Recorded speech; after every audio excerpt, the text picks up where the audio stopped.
መልእኽቲ ጳውሎስ ናብ ሰብ ቆሎሴ ምዕራፍ 1 ጳውሎስ ብፍቃድ አምላኽ ሐዋርያ ኢየሱስ ክርስቶስ ጢሞቴዎስ ሓውናውን ነቶም ኣብ ቆሎሴ ዘለዉ ቅዱሳንን ብክርስቶስ ኣመንቲ ኣሕዋትን ካብ እግዚአብሔር ኣቦናን ካብ ጎይታና ኢየሱስ ክርስቶስን ጸጋን ሰላምን ይውረድኩም እታ ብክርስቶስ ኢየሱስ እምነትኩምን ንኹሎም ቅዱሳን ዘላትኩም ፍቅርን ምስ ሰማዕና ኩሉ ሳዕ ምእንታኻትኩም እናጸለይና ንኣምላኽ ኣቦ ጎይታና ኢየሱስ ክርስቶስ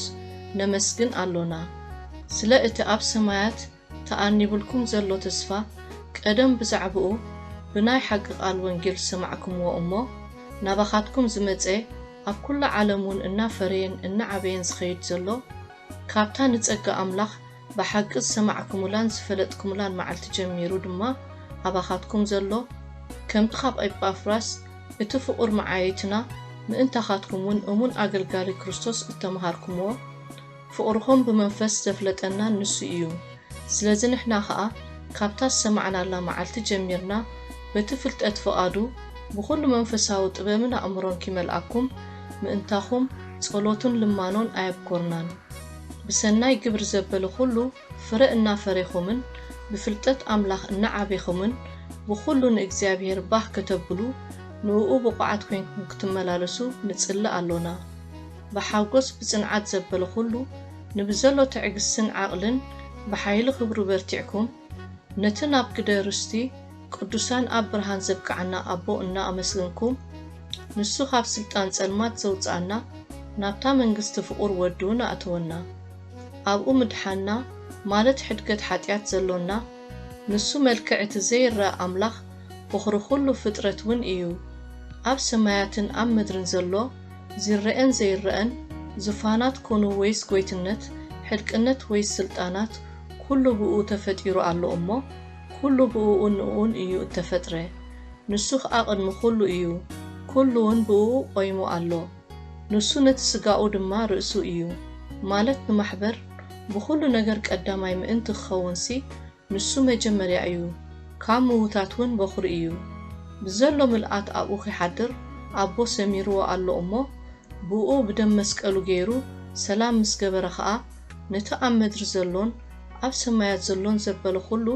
ንርእሱ ተዓሪቕዎ እዩ ንኣኻትኩም ቀደም ፍሉያት ብሓሳብኩም ብኽፉእ ግብርኹምን ጸላእቲ ዝነበርኩም ከኣ ካብቲ ዝሰማዕኩምዎ ተስፋ ናይቲ ኣብ ትሕቲ ሰማይ ንዘሎ ኩሉ ፍጡር ተሰብከ ወንጌል ኣነ ጳውሎስ ዘገልጋሊኡ ከይተነቓነቕኩም ተሰሪትኩምን ደሊልኩምን ብእምነት እንተጸናዕኩምሲ ኣበርን ነቐፋን ዘይብሎም ቅዱሳን ገይሩ ኣብ ቅድሚኡ ምእንቲ ኸኦመኩም ሕጂ ብሰብነት ስግኦ ብሞቱ ገይሩ ዓርቐኩም ሕጂ በቲ ምእንታኹም ዝኾነ ጸበባይ እሕጐስ ኣለኹ ምእንቲ ስጋኡ ንሳ ድማ እታ ማሕበር እያ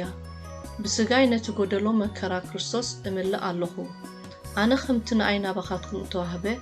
መጋቢነት ኣምላኽ ቃል ኣምላኽ ኣብ ኩሉ ክመልእ እየ ኣገልጋሊ ማሕበር ዝኾንኩ ማለት እቲ ካብ ዘለኣለምን ካብ ውሉድ ወለዶን ተሰዊሩ ዝነበረ ሎሚ ግና ንቅዱሳኑ እተገልጸ ምስጢር ሃብቲ ክብሩ ነዚ ምስጢር እዚ ኣብ ኣሕዛብ እንታይ ምዃኑ ከይፍልጥ ንዝደለዮም ንሱውን ክርስቶስ ኣባኻትኩም ተስፋ ክብሪ እዩ ንሕና ድማ ንኩሉ ሰብ ብክርስቶስ ሙሉእ ጌርና ክነቕሞ ብጥበብ ዘበለ ንኩሉ ሰብ እናመዓድና ንኩሉ ሰብ ውን እናመሃርና ንነግር ኣሎና ነዚ ድማ ኣነ ብመጠን እቲ ኣባይ ብሓይሊ ዝገብር ዘሎ ግብሩ እናተጋደልኩ እጽዕር ኣለኹ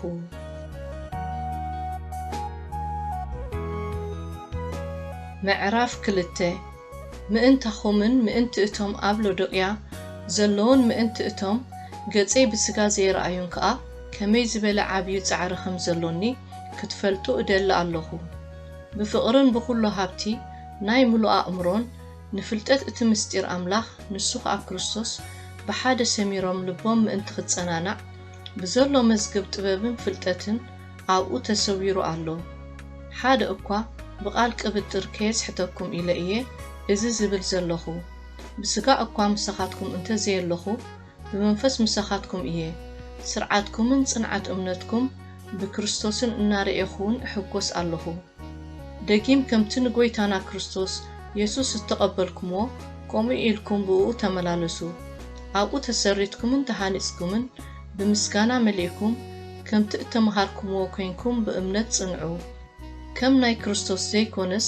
ብልማድ ሰብ ከም ምህሮ ቁልዕነት እዚ ዓለም እዚኣ ብጥበብ ዓለምን ብኸንቱ ምጥባርን ሓደ እኳ ከይማረኸኩምሲ ተጠንቀቑ ኣብኡ ብዘሎ ምልኣት መለኮት ብስጋ ሓዲርዎ እዩ እሞ ንሱ ርእሲ ኩሉ ሕልቅነትን ስልጣንን እዩ ንስኻትኩም ውን ብኡ ተመሊእኩም ኣለኹም ንስኻትኩም ድማ ብግዝረት ክርስቶስ ነቲ ናይ ስጋ ሰብነት ቀንጢጥኩም ብኢድ ብዘይኮነት ግዝረት ብኡ ተገዘርኩም ብጥምቀት ውን ምስኡ ተቐበርኩም ብግብሪ እቲ ካብ ምውታት ዘተንስኦ ኣምላኽ ድማ ምስኡ ተንሳእኩም ንብዘሎ ኣበሳና ይቕረ ኢሉ ብኣበሳኹምን ብዘይ ግዝረት ስጋኹምን መወይትኩም ንዝነበርኩም ንኣኻትኩምን ምስኡ ህያዋን ገበረኩም ነቲ ብሕጋጋት ዝቃወመናን ዝባኣሰናን ዝነበረ ብኢድ እተጻሕፈ ጽሕፈት ዕዳ ደምሲሱ ኸዓ ንኡ ኣብ መስቀል ሸንኪሩ ካብ ማእከል ኣርሓቆ ነቶም ሕልቅነታትን ስልጣናትን ኣጽዋሮም ገፊፉ ብኡ እናፈከረሎም ከኣ ብግልፂ ኣስተሓፈሮም ደጊም ብብልዕን መስተን ወይ ብምብዓል በዓላት ወይ ብሰርቂ ወርሒ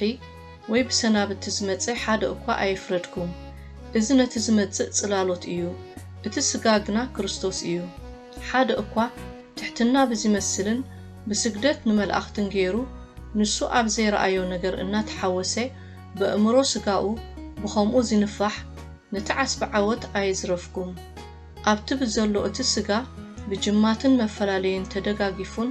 ብሓደ ተጋጢሙን ብምዕባይ ኣምላኽ ዝዓብየሉ ኣብቲ ርእሲ ኸይጸንዐ ሓደ እኳ ነቲ ዓስቢ ዓወት ኣይዝረፍኩም እምበኣርከ ካብ ምህሮ ቁልዕነት እዚ ዓለም እዚኣ ምስ ክርስቶስ ካብ ሞትኩም ስለምንታይ ደኣ ኣብዚ ዓለም ከም ዘለኹምሲ ከም ናይ ሰብ ትእዛዛትን ምህሮን ገይሮም ኣይተሓዝ ኣይትጥዓም ኣይትተንኪ ኢሎም ሕጋጋት ዝሕግግልኩም እዚ ኩሉ ተተገይሩስ ንሕልፈቱ እዩ እዚ ብትሑት ሓሳብን ብምሕሳም ስጋን ዝግበር ናይ ፍቓድ ርእስኻ ኣምልኾ ሕብሪ ጥበብሲ ኣለዎ ግና ኸ ንምጽጋብ ስጋ እዩ እምበር ንገለ እኳ ኣይጠቅምን እዩ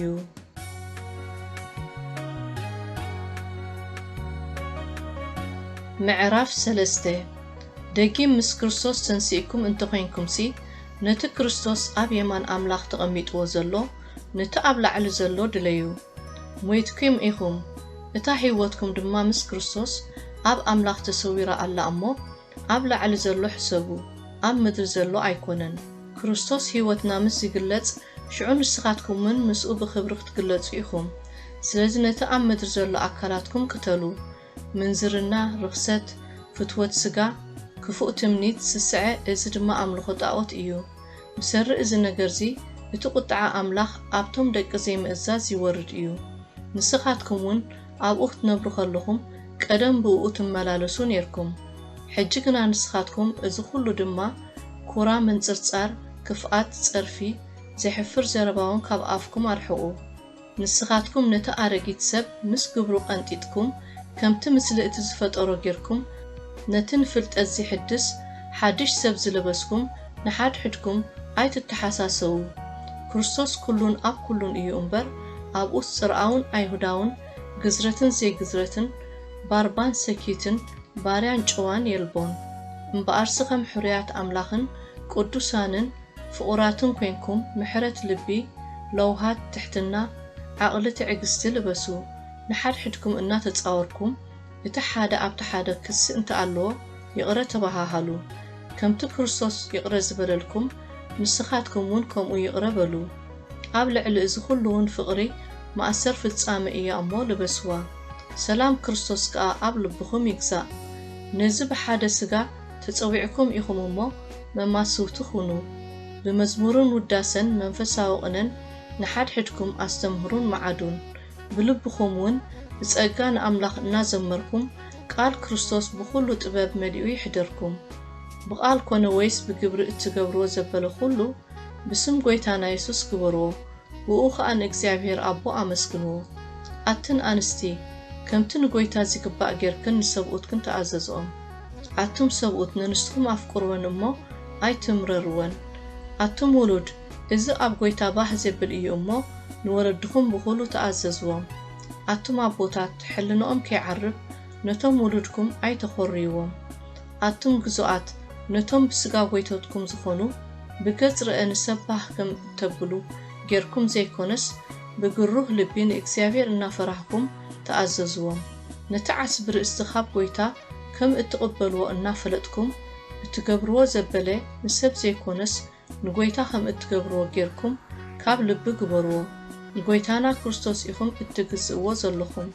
እቲ ዝዓመፀስ ኣብ ክንዲ እቲ ዝዓመፆ ክፍደ እዩ ኣድልዎ ገጽውን የብሉን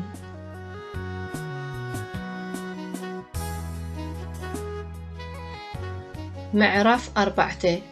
ኣቱም ጎይተት ንኣኻትኩምን ኣብ ሰማይ ጎይታ ከም ዘለኩም ፈሊጥኩምሲ ንግዙኣትኩም ቁኑዕን ግቡእን ግበሩሎም ጸሎት ኣዘውትሩ ብኡ እውን ብምስጋና ንቕሑ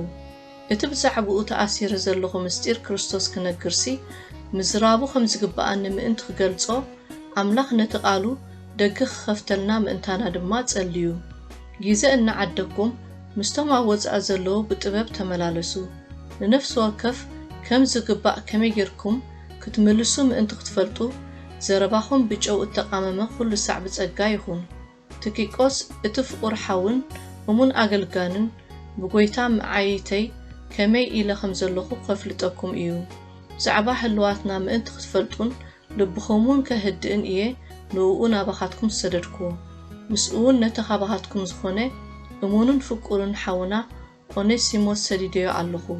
ንሳቶም ብናይ ነጆው ዘበለ ኩሉ ክነግርኩም እዮም እቲ ምሳይ እተማረኸ ኣርስጠርኮስ ሰላም ይብለኩም ኣሎ እቲ ብዛዕባኡ ትእዛዝ ተቐበልኩም ማርቆስ ወዲ ሓወብኡ ንበርናባስ ናባኻትኩም እንተመጸ ኸኣ ተቐበልዎ ዮስጦስ ዝበሃል ኢየሱስውን ንመንግስቲ ኣምላኽ ምሳይ ዘገልግሉ ንምጽንናዕውን ዝኾኑኒ ዘለዉ ሰብ ግዝረት እዚኣቶም ጥራይ እዮም እቲ ሓደ ካባኻትኩም ባርያ ክርስቶስ ኢየሱስ ሙሉኣትን ብኩሉ ፍቓድ ኣምላኽ ርዱኣትን ኮይንኩም ዶ ክትብሉ ኩሉ ሳዕ ብጸሎት ሲጋደለልኩም ዘሎ ኤጳፍራስ ሰላም ይብለኩም ኣሎ ንሱ ምእንታኹምን ምእንቲ እቶም ኣብ ሎዶቅያን ኣብ ሄራጴሎስን ዘለውን ብዙሕ ጻዕሪ ከም ዘሎ እምስክረሉ ኣለኹ ሉቃስ እቲ ፍቁር ሓኪምን ዴማስን ሰላም ይብለኩም ኣለዉ ነቶም ኣብ ሎዶቅያ ዘለዉ ኣሕዋትን ንኒሚፋስን ነታ ኣብ ቤቱ ዘላ ማሕበርን ሰላም በልዎ እዛ ደብዳቤ እዚኣ ኣባኻትኩም ምስተነበት ኣብ ማሕበር ሎዶቅያ ኸኣ ከም እትንበብ ነታ ካብ ሎዶቅያ እትመጽእ ንስኻትኩምን ከም እተንብብዋ ግበሩ ንኣርኪጶስ ድማ ነታ ብጎይታ እትቐበልካያ ኣገልግሎት ንምፍጻማ ተጠንቀቕ በልዎ እዚ ሰላምታ እዚ ብኢደይ ብኢድ ጳውሎስ እዩ መቆሐይ ዘክሩ ጸጋ ምሳኻትኩም ይኹን ኣሜን